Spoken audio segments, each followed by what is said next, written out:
অলির কথা শুনে বকুল হাসে, কই তাহার মতো তুমি আমার কথা শুনে হাসো না তো।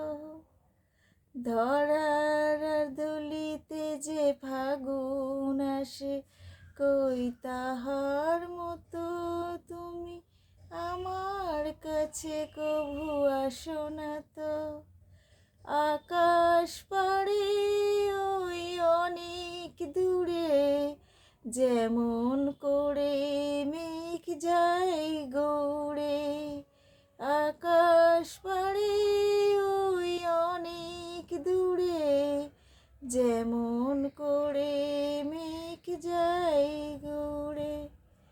যেমন করে সে হাওয়ায় ভাসে, কই তাহার মতো তুমি আমার স্বপ্নে কভু ভাসো না তো। অলির কথা শুনে বকুল হাসে, কই তাহার মতো তুমি আমার কথা শুনে হাসো না তো।